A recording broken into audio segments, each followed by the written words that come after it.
Hi everyone, I hope you're all doing really well today. It's actually not too bad of a day in England for once, so you can see a bit of blue, which is nice. I am in my living room though, it is the only warm room in the house currently, so you are right next to a vivarium with two cranky bearded dragons in it, so if you hear running around and stuff really close, or banging, it's them. But this video today is going to be a video response to Indigo Speaker, and I wanted to, well, thus far say hi and thank you for the videos you've been posting. I really agree with basically everything you say. And this is going to be a VR to the spiritual mentorship video that you did. And again, agreed with everything you said, so kudos to you.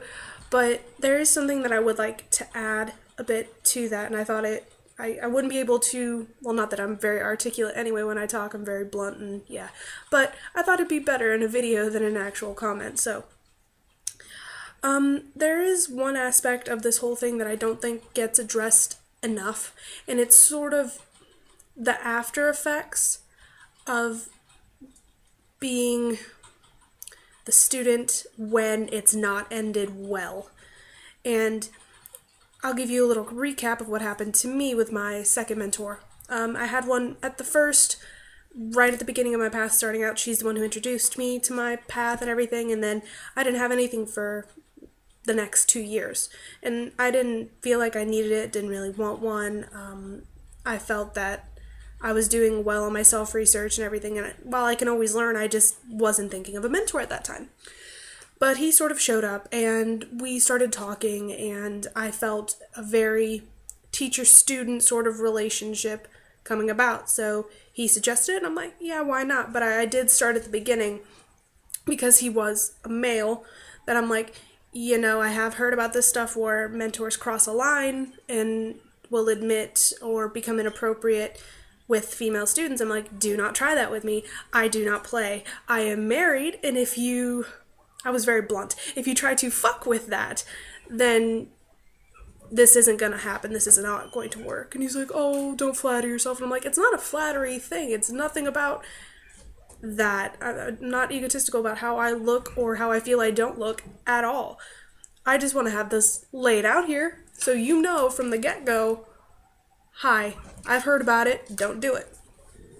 Well, as the time pressed on, it started okay at the beginning, but then not really for maybe a month in, I want to say a month, he got very controlling.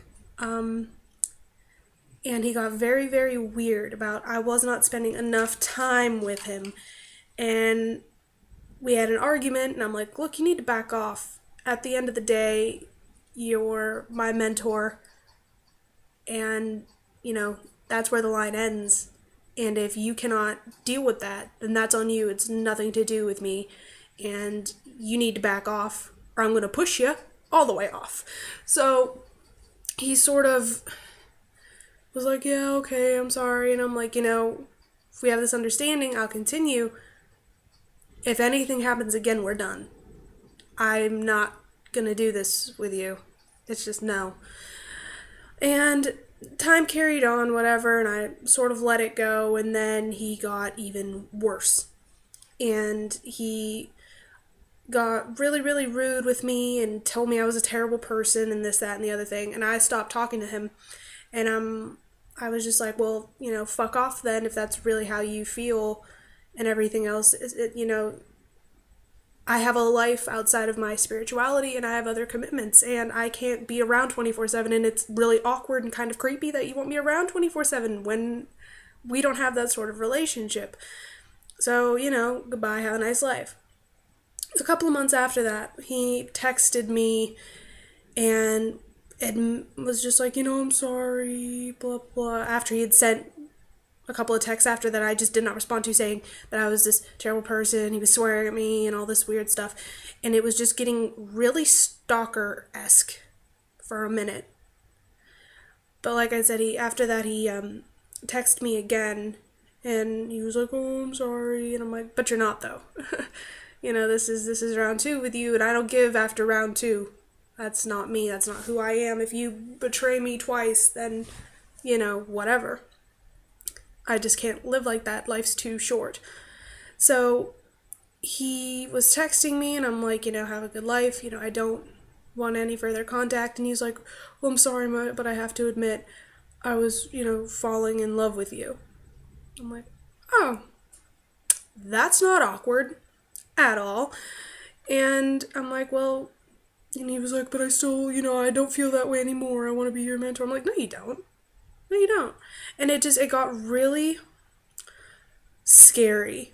It got really creepy to me, because whereas creepy guys in general, if you just, if you're firm with them and you just tell them to back off and swear a little bit, I swear a lot.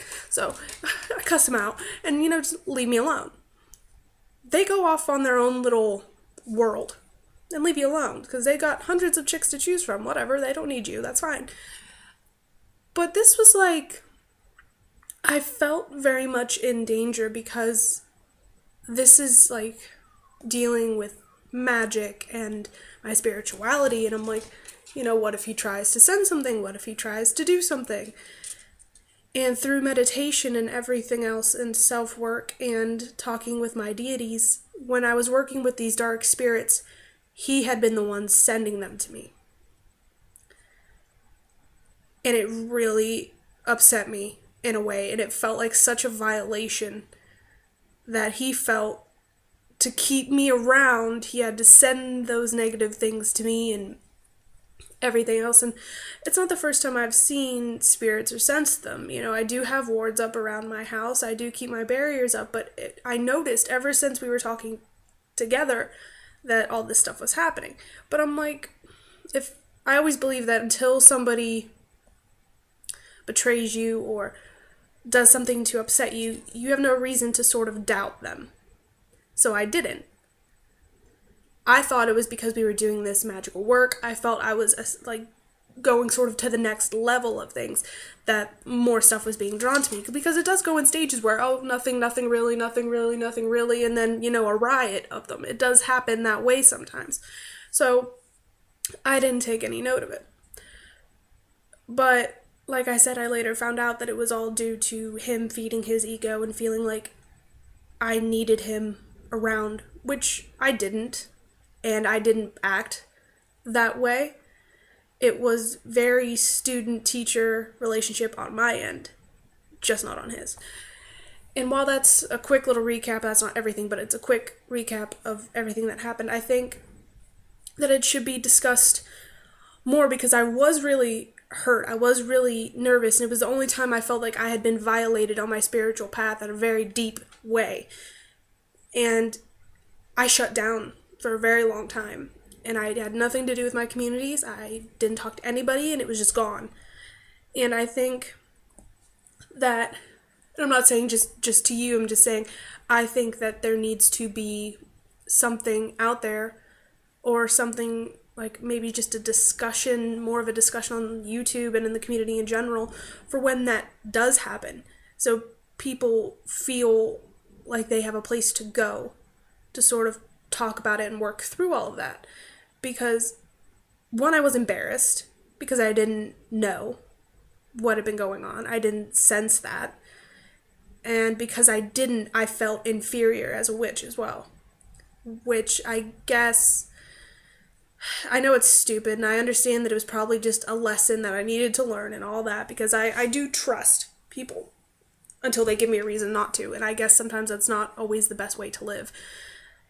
So, I agree with everything you said. Just a quick wrap up, I agree with everything you said, but I do think that for when things do cross that line, because it does happen, and I think it happens more than what people willingly admit, because I've talked to, I think, about 3 or 4 people secretively about it, because I'm still really embarrassed about it. I'm still really hurt by it, and I'm still dealing with the after effects thereof. And, I'd love to have a mentor again, and because I'm always willing to learn, and I always want to take that next step. But I've been so reluctant, even when it has been offered to me. I didn't want it, because I felt sort of jaded. I felt like it was just a damaged idea, and too little too late. And so I agree with everything, and I think the community in and of itself needs to do more for when it does happen, and sort of just be open to talking about it instead of it being so hush hush and just weird, because you always hear about what the responsibilities are from the teacher perspective, the mentor perspective, but you never hear very much about what happens when all that shit goes downhill. So, yeah, that's my take on it. But keep making videos, you're doing fantastic. And yeah, if anybody wants to add to this or whatever, feel free. Alright guys, I'm probably going to make a couple more because today just feels like a video sort of day. So, alright, see you guys later. Bye!